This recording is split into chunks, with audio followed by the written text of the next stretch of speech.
नमस्कार, मैं हूं शिवांगी वाजपेयी। आप देख रहे हैं 10 का दमाच। एक बार फिर से पुलिस पर सवाल खड़े कर रहा है विपक्ष, और सवाल इसलिए क्योंकि चंदौली कांड जिसमें एक युवती की जान चली गई है, उसको लेकर सवाल खड़े इसलिए किए जा रहे हैं क्योंकि वहां पर पुलिस दबिश देने गई थी और उसके बाद एक युवती ने दम तोड़ दिया। हालांकि दबिश एक गैंगस्टर के घर पर थी और उसे पकड़ने के लिए वहां पर पुलिस गई थी, लेकिन ऐसे में जब उसकी बेटी की जान गई तो सवाल तमाम खड़े हो गए। और उसके बाद लगातार विपक्ष भी हमलावर है। समाजवादी पार्टी की तरफ से अखिलेश यादव ने भी इस पर सरकार पर और पुलिस पर आरोप लगाए हैं। कहा है जो भी कार्रवाई हुई है ये जानबूझकर की गई है और ऐसे में पुलिस पर भी 302 के तहत मुकदमा दर्ज होना चाहिए। वहीं दूसरी तरफ डिप्टी सीएम केशव प्रसाद मौर्य ने यह भी कहा कि इस पूरे मामले में अखिलेश यादव बौखला गए, जांच तो पूरी होने दीजिए, क्योंकि इस पूरे मामले में एसएचओ को सस्पेंड कर दिया गया है। कई पुलिस वालों के खिलाफ एफआईआर दर्ज कर ली गई है। इस पूरी जांच के लिए एक टीम गठित कर दी गई है और अभी देखिए विस्तार रिपोर्ट का भी इंतजार किया जा रहा है युवती की। हालांकि पोस्टमार्टम रिपोर्ट में मौत की पुष्टि पुलिस ने कहा कि नहीं हुई है, लेकिन आगे इस पूरे मामले को हम गहनता से देखेंगे। अब जरा चार तस्वीरों पर आप नजर दौड़ाइए।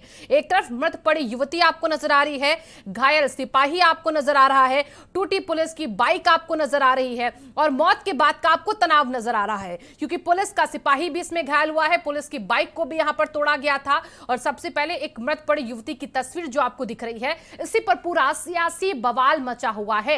यानी कि हम कह सकते हैं कि दबिश और उसके बाद खाकी, फिर उसके बाद संदिग्ध मौत, ये सवालों के घेरे में है और आज इसी पर हम चर्चा करेंगे हमारे खास मेहमानों के साथ। लेकिन उससे पहले आपको कुछ प्रतिक्रियाएं जो आई हैं राजनीतिक दलों की तरफ से वो सुना देते हैं और परिवार वालों की बात सुना देते हैं।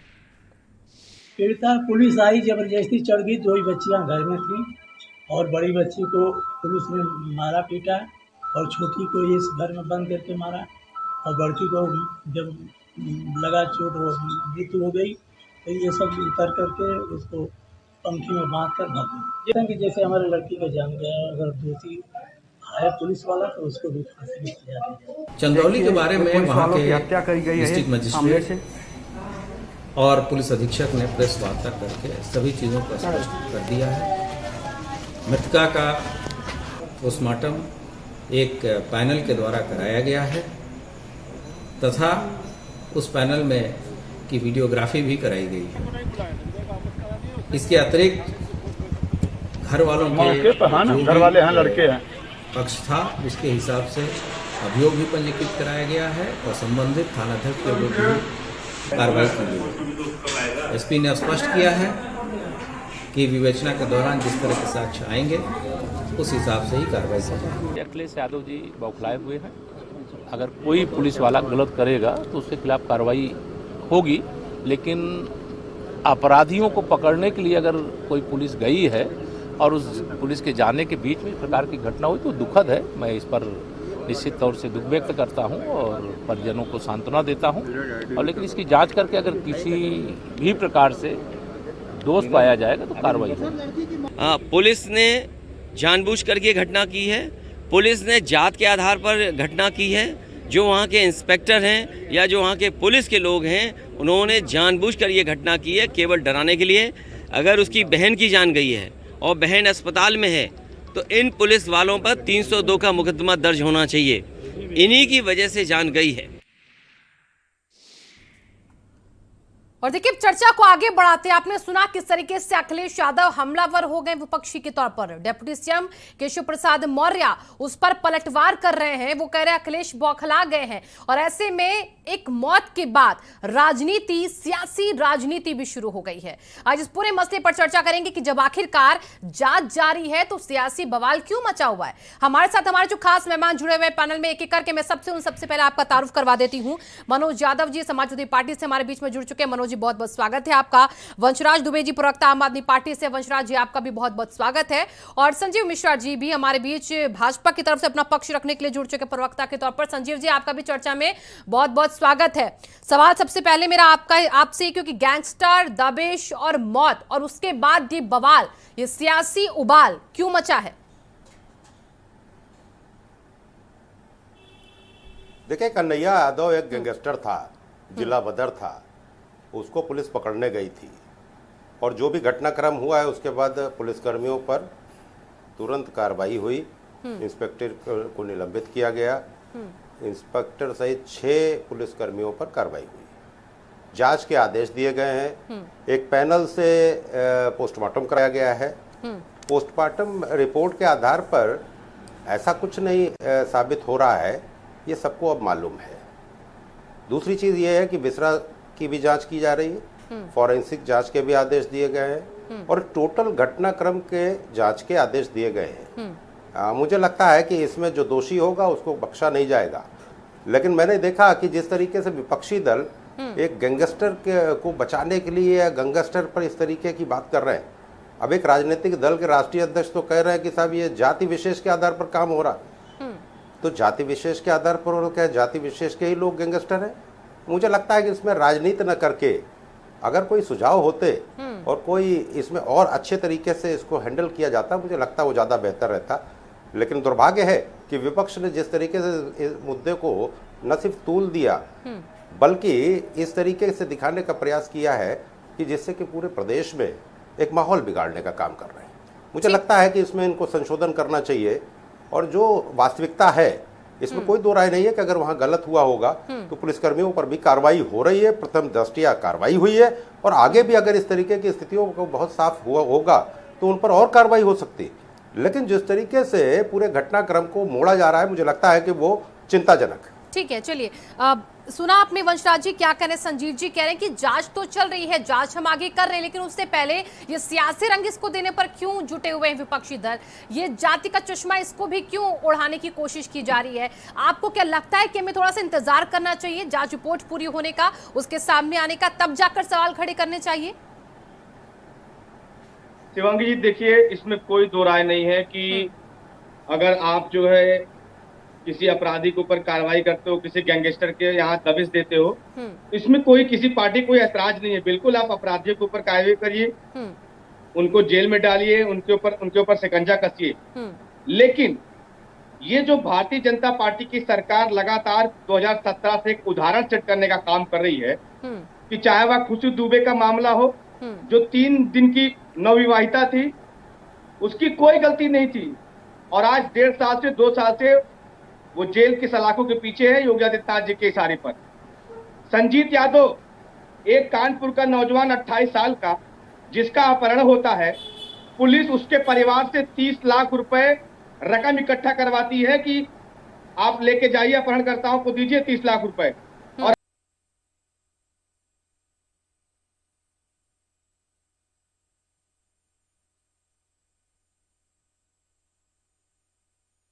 हम अपने आपके बच्चे को बचाऊंगा, लेकिन होता क्या है कि पैसा भी चला जाता है और संजीत यादव की हत्या भी हो जाती है। गोरखपुर में आपने देखा कि मनीष गुप्ता कांड में क्या हुआ। तो सरकार जिस तरीके से पुलिस को यहाँ पर डिफेंड करने का काम कर रही है, मुझे लगता है कि तो कार्रवाई कर रहे हैं, सस्पेंड है कई लोगों पर, कई पुलिस वालों पर एफआईआर हुई है वंशराज जी। और अभी देखिए संजीव जी बैठकर कह रहे हैं कि अगर पुलिस वाले दोषी हुए तो उन पर एक्शन होगा, तो क्या आपको थोड़ा इंतजार नहीं करना चाहिए विपक्षी के तौर पर? बिल्कुल बिल्कुल, देखिए हाँ, इसमें मैं आपसे ये कह रहा हूं कि पुलिस का जो मनोबल बढ़ा हुआ है, हमारा कानून, हमारा संविधान ये कहता है कि 99 गुनाहगार छूट जाए लेकिन एक बेगुनाहगार जो होता है उसको कोई सजा नहीं होनी चाहिए। तो कैसे आप पुलिस वाले कैसे जज खुद हो जाते हैं, कैसे ये जो है खुद ही न्यायपालिका हो जाते हैं, खुद ही कार्यपालिका हो जाते हैं? तो मुझे लगता है इस पे सरकार को बड़े एक्शन लेने की जरूरत है। दूसरी 31 सेकंड की बात करूंगा शिवांगी जी, जो भारतीय जनता पार्टी में शामिल हो जाएगा उसके घर पे बुलडोजर नहीं चलेगा, उसके घर पे दबिश नहीं जाएगी। बताइए, टेनी मिश्रा जो गृह राज्य मंत्री था, जिसने किसानों की हत्या कर दी, उसके घर पे दबिश हुई क्या? अभी एमएलसी का चुनाव हुआ है, तमाम बड़े अपराधियों को एमएलसी बनाया गया भारतीय जनता पार्टी में। ठीक है, देखिए यहाँ पर वंशराज जी आप जिस आशीष मिश्रा का जिक्र कर रहे हैं, जमानत पर था लेकिन अब फिर से सलाखों के पीछे फिर से जांच चल रही, उस पर कोई बचाने तो नहीं आ रहा है। और अभी हम चर्चा इस बात पर नहीं करें, हम चर्चा इस बात पर करें कि एक मौत हुई है, उसके बाद इस मौत की जांच को लेकर सवाल खड़े कीजिए। सियासी रंग क्यों दिया जाता है? मैं आती हूँ आपके पास, अब मैं चलती हूँ मनोज जी के पास। मनोज जी, की गुड़िया की मौत, संदिग्ध मौत, और उसके बाद उस पर भी जाति रंग का चश्मा क्यों? ये अखिलेश यादव कह रहे हैं कि जाति विशेष के तौर पर इस पूरे मामले को देखते हुए अंजाम दिया गया है, पुलिस ने जानबूझकर ये सब किया है, जाति विशेष को देखा गया है, ऐसा क्यों कह रहे हैं अखिलेश इस पर भी? अभी आपकी डिबेट में कन्हैया यादव जी का बयान सुनाया गया और बीजेपी के प्रवक्ता के द्वारा उनको गैंगस्टर और जिला बदर बताया गया। अगर जो व्यक्ति गैंगस्टर है जिसको पुलिस की खोज है तो टीवी पे उसका बयान कैसे आ रहा है, अब तक गिरफ्तारी क्यों नहीं हुई? एक बात। दूसरी महत्वपूर्ण बात कि अगर बीजेपी के लोगों को ये बात लगने लगी है कि किसी के परिवार को प्रताड़ित करके ही गैंगस्टर को पकड़ा जा सकता है, तो मुझे लगता है कि ये शायद लोकतांत्रिक ढांचे के लिए बिल्कुल बेहतर चीज नहीं है। सरकार बना लेना, चुनाव जीत लेना ही अगर किसी बात का पैमाना होगा कि यही सब संवैधानिक है, अगर हम चुनाव जीत गए और जो करेंगे वो सही होगा, तो गलत होगा। उप मुख्यमंत्री जी ने आदरणीय राष्ट्राध्यक्ष जी के लिए जो शब्द इस्तेमाल किया, वो पूर्व मुख्यमंत्री है, वो मौजूदा उप मुख्यमंत्री, मैं उनके लिए कोई ऐसा किस शब्द का आप जिक्र कर रहे हैं मनोज जी? जो भी उन्होंने अखिलेश जी के लिए कहा मतलब है। आप उसको क्लियर तो नहीं, कर नहीं, दीजिए मैं जरा, नहीं कह क्योंकि सकता, मैं अगर नहीं कह कोई सकता। ऐसे शब्द बोलते, क्योंकि जहां तक मैं, आप इसी घटनाक्रम के बयानों की बात कर आप रहे हो उनकी बाइट जब दोबारा ठीक है। सुनवाएंगे तो जनता भी जान जाएगी कि वो कौन सा शब्द इस्तेमाल उन्होंने ये चीज बोली कि अखिलेश यादव बौखला गए। हाँ। आप इस बात का जिक्र कर रहे हैं। अगर ठीक है। कोई व्यक्ति अवैध कहीं कब्जेदारी होती है, वैध अवैध जो भी जिस तरीके से, चाहे ग्राम पंचायत की हो, तो सरकार पागल हो जाती है। सरकार लोगों की बिना बात सुने उसका मकान ध्वस्त कर देती है। उसको बौखलाहट नहीं कहते हैं, उसको कहते हैं सुशासन। और अगर कोई नेता किसी जाति विशेष पे अत्याचार जब लगातार बढ़ रहा हो, हत्याएं हो रही, क्या इलाहाबाद में आपको नहीं याद है कि 5 यादवों की हत्याएं कर दी गई एक घर के? आपको नहीं याद है? एक सेकंड मेरी बात, मैं जाति की बात नहीं करता, गुड़िया की जान चली गई। अरे तो सुनिए, तो हम उसमें जाति क्यों ढूंढे? अरे क्या बात वो है, मौत हुई है ना, मौत पर सवाल खड़े कीजिए कि कैसे वो मौत हुई पुलिस की दबिश के दौरान। अरे हम छोटी इकाई पे बात कर रहे हैं, बीजेपी तो बड़ी इकाई पे बात करती है, वो तो कंटिन्यू धर्म पे बात करती है, आपको नहीं मालूम है क्या? और हम जाति की बात इसलिए कर रहे हैं, जिस पे अत्याचार होगा, जिन जातियों पे लगातार अत्याचार होगा, उसकी बात नहीं कही जाएगी क्या? नहीं कहना चाहिए। चलिए वो ठीक तो है, हिंदुत्व की बात करती जाति है। के आधार पर मैं संजीव ये जी। कह रहा हूँ, हाँ। क्या बीजेपी इसको, इस पूरे स्टेट को पुलिस स्टेट में कन्वर्ट करना चाहती है क्या? और ये अगर कन्हैया यादव गैंगस्टर था तो क्या योगी सरकार 5 साल से सो रही थी क्या? या आप इसमें कोई चुनावी बू नहीं नजर आ रही है कि अगर आपके विधायक के खिलाफ कोई जोर शोर से प्रचार कर रहा था तो आप उसकी टसन निकाल रहे हो? ये बात सामने नहीं आ रही क्या निकल के? सारे अपराधी तो जेल चले गए थे, आप ही के चैनल पे क्या पूरी मीडिया पे चलता था, अपराधी तख्ती टांग के थाने में जाता था और कहता था मुझे साहब अंदर कर दो। ये कन्हैया यादव क्यों अंदर नहीं गया? अगर वो अपराधी थे, गैंगस्टर थे, जिला बदर थे, तो क्यों नहीं अब तक जेल गए थे? योगी सरकार में पहले ही चला जाना चाहिए था। ये सिर्फ और सिर्फ चुनावी रंजिश का नतीजा है। अगर तुमने हमारे विधायक के खिलाफ प्रचार किया, हमारे खिलाफ में प्रचार किया, तो आपको इस तरह की सजा भुगतनी पड़ेगी। यही बीजेपी की मानसिकता है। मनोज जी, मतलब कुल मिलाकर आप ये कह रहे हैं कि कन्हैया यादव ने प्रचार किया बीजेपी के विधायक के खिलाफ और उसकी रंजिश बिल्कुल जो निकाली गई। ठीक है, अरे संजीव जी, यही जरा वो बताइए, पूरे प्रदेश में हो क्या क्या भाई रहा है? चुनावी रंजिश निकालते हैं सिर्फ उत्तर से प्रदेश भी में आप? चुनावी रंजिश के परिणाम। और आप एक जाति विशेष पर हमला बोलते हैं, ये आरोप आपका लग रहे हैं मनोज यादव जी की तरफ से यहाँ पर बैठे बैठे? देखिए, शिवांगी बहुत हास्यास्पद है।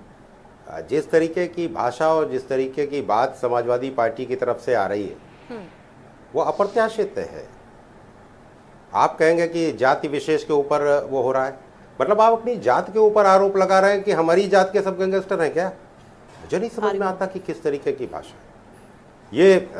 हमारे साथी हैं मनोज जी, बड़े अच्छे प्रवक्ता है, लेकिन आज जिस तरीके की बात रख रहे हैं, आपके करोड़ों दर्शक होंगे जो देख रहे होंगे तो हंसी आ रही होगी कि कहाँ ये लाशों पे राजनीति कर रहे हैं। एक बिटिया की अगर मृत्यु हुई है, अब वो उस पर चूँकि भाई उसका पोस्टमार्टम भी हुआ, एक पैनल ने पोस्टमार्टम किया है, बिसरा, मैंने शुरू में कहा कि उसका बिसरे की भी जांच हो रही है, फॉरेंसिक जांच भी हो रही है, जो भी चीज़ें निकल के आएंगी उस पर सख्त कार्रवाई होगी। मुख्यमंत्री जी के संज्ञान में है सारी बातें, लेकिन जिस तरीके से तोड़ मरोड़ करके उस पर राजनीति करने का प्रयास ये विपक्ष कर रहा है, ठीक है, और मैं तो ईमानदारी से, बड़ा चैनल है आपका, इसलिए स्पष्ट कहूंगा कि एक चीज समझ लीजिए कि अगर इस तरीके की ही राजनीति चलती रही, जनता से कोई कनेक्टिविटी नहीं आपकी, और जिस तरीके से आप केवल सरकार के ऊपर आरोप लगाते हो, पुलिस पर आरोप लगाते हो, ये उत्तर प्रदेश की वही पुलिस है जिसने 5 साल से ऊपर हो गया कोई आतंकवादी घटना नहीं होने दी है। किस तरीके से हर स्तर पर जल्दी से जल्दी उसको वर्कआउट करने का भी काम कर रही है, तो ये उत्तर प्रदेश की पुलिस है, और पुलिस पर आप आरोप लगा रहे हैं। तो मुझे लगता है कि आत्मचिंतन करने की जरूरत है विपक्ष को। ठीक है, मनोज जी आपसे कुछ और लाशों पूछना पर चाह रहे हैं राजनीति संजीव करना जी। बंद कर दीजिए, मनोज जी, वरना बोलिए। बहुत स्थितियां देखिए, खराब। शिवांगी जी बात बड़ी अच्छी और घुमा फिरा के मेरे ऊपर केंद्रित कर दी गई। अयोध्या में भी एक कांड हुआ दंगा कराने का, आपको बेहतर मालूम होगा, ब्रेकिंग न्यूज आपके भी चैनल पे चली होगी।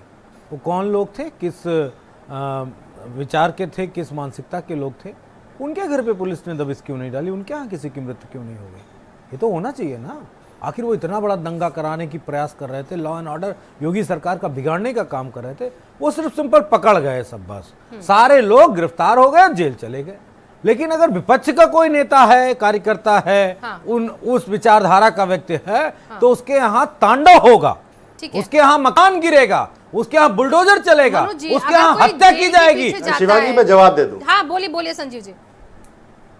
अयोध्या कांड का जिक्र कर रहे हैं अभी यहाँ पर। देखिए, ये मुझे लगता है कि ये भ्रमित करने का काम कर रहे हैं। गजब है, ये भ्रमित करने की बात कैसे हुई? मैं तो सवाल पूछ रहा हूँ, मऊ में अजय सिंह को आपको सवाल का जवाब देना चाहिए। अरे रुको भाई, 1 घंटे का समय है, अभी काफी समय मिलेगा, क्यों ऐसे तू मैं वाली वो डिबेट करते हो? बात आ जाने दो, फिर उसके बाद अपनी बात रखो।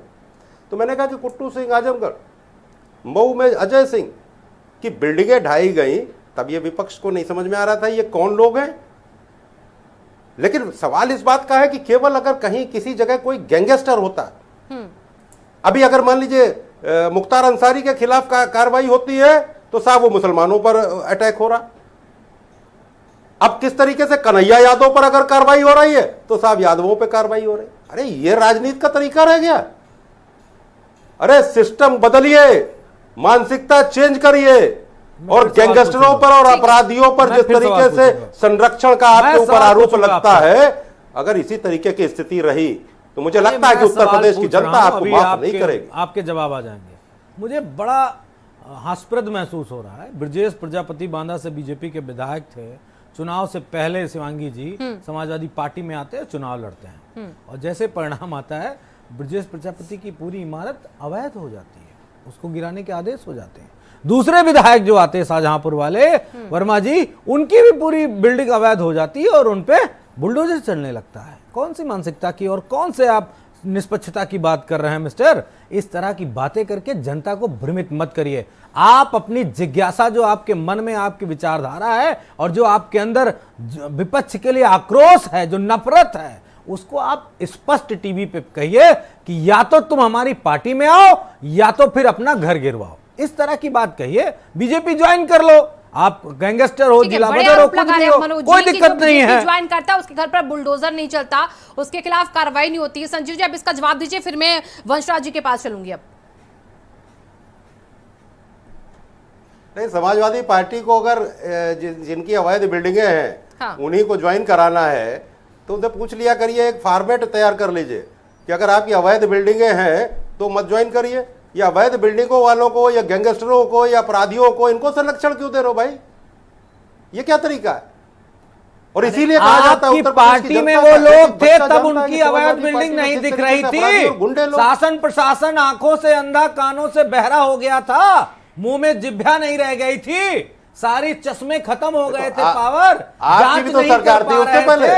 क्या कारण पहले आपकी तो सरकार थी, तब कहाँ थे? नहीं, आपकी सरकार अपराधियों को केवल संरक्षण देना, अवैध जिस तरीके से आतंकवादियों को छुड़ाने की कार्रवाई करना, हो गया था सरकार को, सरकार के अधिकारियों को मोतियाबिंद हो गया था। और वो सब क्लियर हो चुकी है।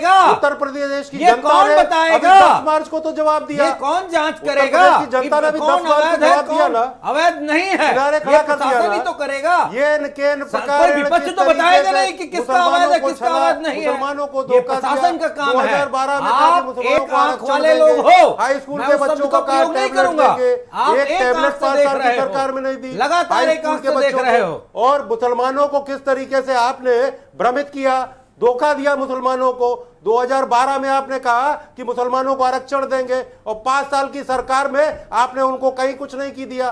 तो कहने का मतलब बहुत साफ है, जिस तरीके के हालात आप कर रहे हैं, जिस तरीके से खाली मुसलमानों को वोट बैंक समझ रहे हैं, जिस तरीके से यादवों पर केवल राजनीति कर रहे हैं और उत्तर प्रदेश में भारतीय जनता पार्टी की सरकार है, देश में भाजपा की सरकार है, डबल इंजन की सरकार, पूरी तरीके से सबका साथ और सबके विकास के लिए काम कर रही है। वंशराज जी, ठीक है, संजीव जी, आपने अपनी बात को रख लिया तो रिजल्ट आया कि आप सबका साथ सबका विकास करते और कार्रवाई आप करेंगे, और बल्कि आरोप आप पर समाजवादी पार्टी लगातार जो है लगा रही है, हमलावर है। वंशराज जी, जरा आप बताइए, जिस तरीके से बयान विपक्षी के तौर पर सपा के अध्यक्ष अखिलेश यादव देते हैं, क्या ऐसे बयान गुड़िया की मौत के बाद वाकई में जरूरी है उठाना कि जाति विशेष को देखा गया, जाति विशेष के आधार पर ये पूरा घटनाक्रम पुलिस ने किया है? क्या आपको ऐसा लगता है कि एक मौत में जाति लानी चाहिए? मौत तो मौत होती है, जो गलत है वो दोषी है।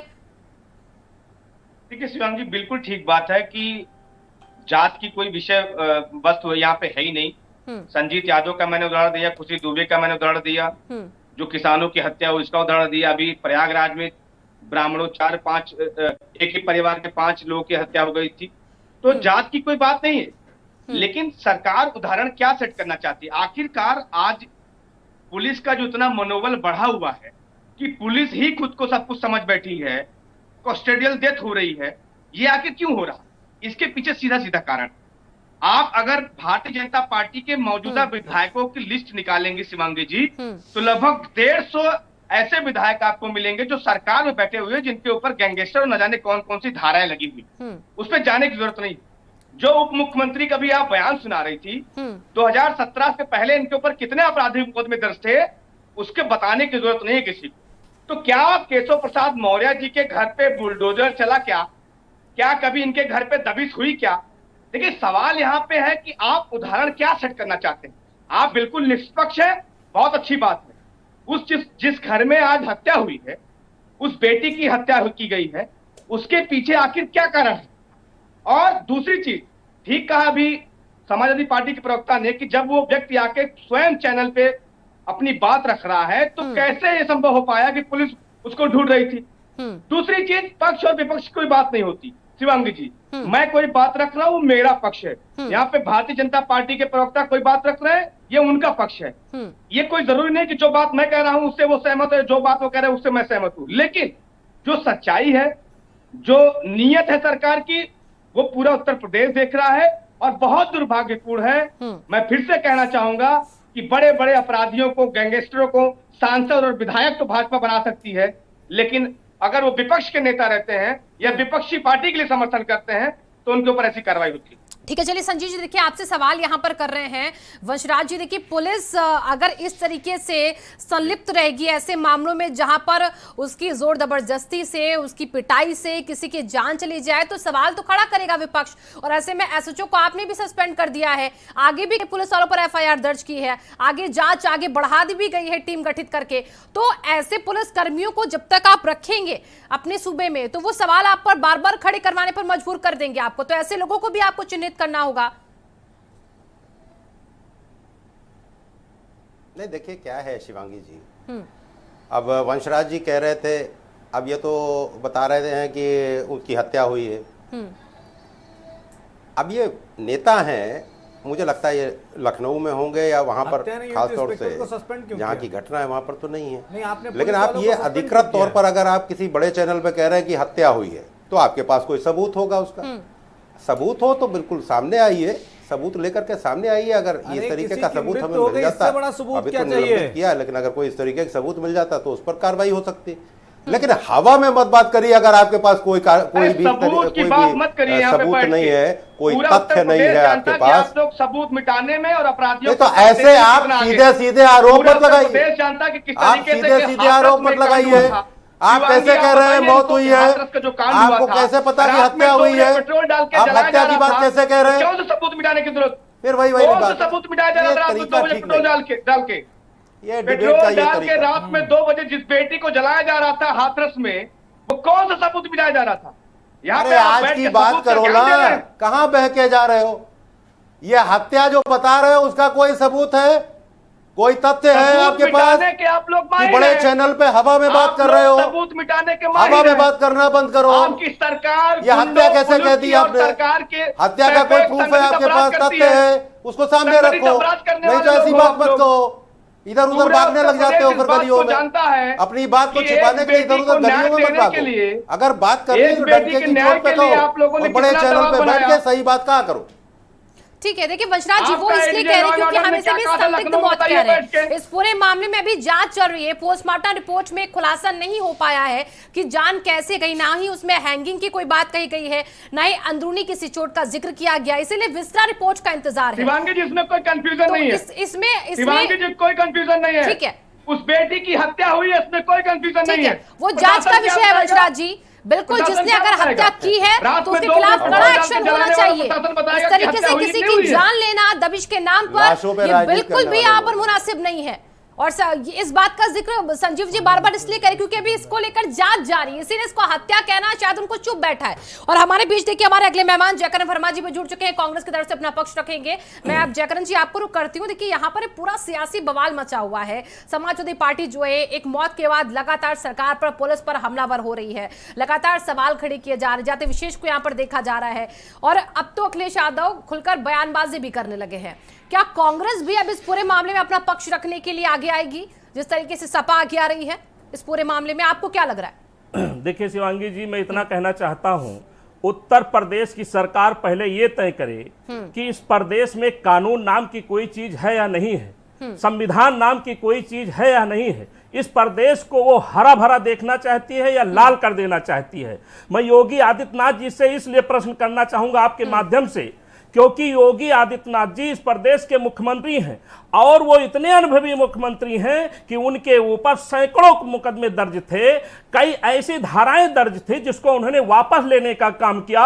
और वो हुआ योगी आदित्यनाथ, अगर जो आज अपराधियों को पकड़ने का काम करेंगे या अपराधियों के परिवार वालों को सजा देने का काम करेंगे, ठीक उस प्रकार से सजा देने का काम करेंगे जिस प्रकार से बिना नोटिस दिए, बिना कोर्ट कचहरी के आदेश पर बुलडोजर चला करके लोगों के परिवार के घरों घर गिराने का काम करते हैं। क्या योगी आदित्यनाथ जी वो दिन भूल गए कि उनके ऊपर जब मुकदमे हुए थे तो सदन में खड़े होकर के रोने का काम करते थे, आंसू बहाने का काम करते थे, गिड़गिड़ाने का काम करते थे? योगी आदित्यनाथ जी, आप इस सूबे के मुख्यमंत्री हो, आपको इस मुकदमेबाजी से और पुलिस की कार्रवाई से अगर जो आपको भय नहीं लगता, डर नहीं लगता, तो वह दिन आपको सदन में रोने वाली घटना आपको याद कर लेना चाहिए। और योगी आदित्यनाथ जी, मैं आपसे इतना कहना चाहता हूं, आपकी पूरी सरकार, आपका पूरा तंत्र, क्या आप पुलिस स्टेट बना देना चाहते हो, पुलिस राज बना देना चाहते हो, जो जब चाहे किसी का घर गिरा दे, जब चाहे किसी की हत्या कर दे? मैं तो इतना कहना चाहता हूं, हमारे साथियों ने कहा, मैं इतना कहना चाहता हूं, यही पुलिस गोरखपुर में एक हत्या कर देती है होटल में, यही पुलिस इनकी लखनऊ में तिवारी जी की हत्या कर देती है। इसी पुलिस के नाते इस प्रदेश में पूरा भ्रष्टाचार, गुंडाराज चरम पर चल रहा है। मैं इतना आपसे कहना चाहता हूं। ठीक है संजीव जी, देखिए आरोप लग रहे हैं कि सीएम योगी आदित्यनाथ सबको देखकर आंख बंद करके बैठे हुए हैं। क्या पुलिस राज वो लाना चाहते हैं? ये आरोप लगा रहे हैं जयकरण जी, कुछ आरोपों को भी गिनाए पिछले उनके, तो तमाम सवाल आप पर खड़े कर रहे हैं, कुछ उदाहरण बार बार दे रहे हैं, लेकिन अब इस पर आप किस तरीके से इनको काउंटर करेंगे? शिवांगी जी, ये क्या कांग्रेस के? जी कांग्रेस के हैं संजीव जी, कांग्रेस से हमारे बीच जयकरण जी हैं जिनके सवाल है ये।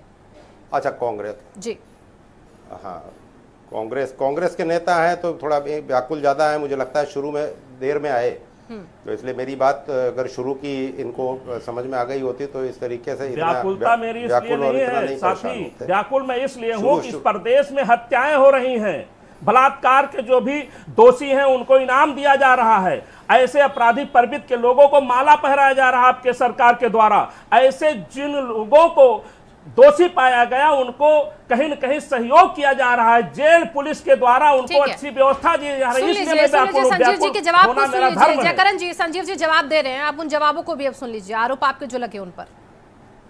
नहीं, देखिए, अपराधियों पर जब कार्रवाई होती है तो विपक्ष के साथियों को तकलीफ नहीं होनी चाहिए, और अगर वो उनके जो समर्थक दल हैं वो तो कर सकते थे, लेकिन जिनके पास उत्तर प्रदेश में कुछ भी नहीं है वो भी इस तरीके का आरोप लगा रहे हैं। मुझे लगता है कि ये केवल हवाबाजी वाली बात है। एक कन्हैया यादव एक गैंगस्टर है, जिला बदर है, जिसके ऊपर कार्रवाई हो रही थी, इसमें कोई दो राय नहीं है कि उसके घर में जिस भी घटनाक्रम में भाई उसकी अगर हत्या हुई या उसकी मौत हुई है उसकी जांच की गई है, उसका पोस्टमार्टम किया गया, एक पैनल ने पोस्टमार्टम किया है, उसमें ये कहीं नहीं साबित हो रहा है कि इस हत्या का कोई प्रयास हुआ है। जैसा कि वहाँ के जिला प्रशासन का आदेश है, का वर्जन है। मैं कोई वहाँ का प्रत्यक्षदर्शी नहीं हूँ, लेकिन जो चीज़ सामने आई है निकल करके वही बात मैं आपके बड़े चैनल पे रख रहा हूँ। अब उसके बाद चूंकि जांच के सारे आदेश दिए गए हैं, बिसरा भी की भी जांच की जा रही, फॉरेंसिक जांच की जा रही, हर स्तर पर जांच हो रही है। जो भी अगर दोषी होगा वो सामने होगा और उस पर सख्त कार्रवाई होगी। ये उत्तर प्रदेश के माननीय मुख्यमंत्री जी का निर्देश है। अब उसके बाद अगर ये लाशों पे इस तरीके से विपक्षी दल राजनीति कर रहे हैं, मुझे लगता है कि ये अच्छी बात नहीं है। उत्तर प्रदेश के पुलिस के मनोबल बढ़ा है। पुलिस का मनोबल तो इस तरीके का रहना चाहिए कि अपराधी का मनोबल डाउन हो, और अपराधी का मनोबल डाउन हो रहा है तो ये विपक्षियों को इस तरीके से क्यों इनका ब्लड प्रेशर हाई हो रहा, मुझे समझ में नहीं आया। लेकिन ये अप्रत्याशित बात है कि अपराधियों पर अगर कार्रवाई हो रही है तो भी विपक्षियों को दिक्कत है, अपराधियों के जब हौसले बुलंद होते हैं तो भी विपक्षियों को समस्या होती। तो ये सारी चीज़ें मिला करके मैंने तो इसलिए उदाहरण दिया आजमगढ़ और मऊ का, जहाँ पर कुट्टू सिंह का और अजय सिंह की बिल्डिंगों को गिराया गया, लेकिन वो चीज़ें नहीं इनकी समझ में आएंगी। ये केवल एक वो जात के ऊपर ले लेते हैं कोई कि साहब वो सिर्फ यादों पे हो रहा है। अरे अगर राष्ट्रीय अध्यक्ष किसी पार्टी के ये कह रहे हैं कि साहब एक जाति विशेष के ऊपर वो हो रहा है, तो ये क्या अपराधी हैं आपकी जाति में, ये आप घोषित करना चाहते हैं? ठीक है संजीव जी, जिन बातों को आपने यहाँ पर रखा है, मनोज जी ने भी उनको सुना है और जयकरण जी ने भी और वंशराज जी ने भी सुना है, इन सब बातों का वो जवाब देंगे। लेकिन अभी एक छोटे से ब्रेक का वक्त हो चला है। एक छोटे से ब्रेक के बाद हम वापस आते हैं, इस चर्चा को यहीं से आगे बढ़ाएंगे कि आखिरकार मौत के बाद सियासत क्यों है, जब जांच जारी तो आखिरकार इतना घमासान क्यों है। एक छोटे से ब्रेक के लिए रुकते हैं।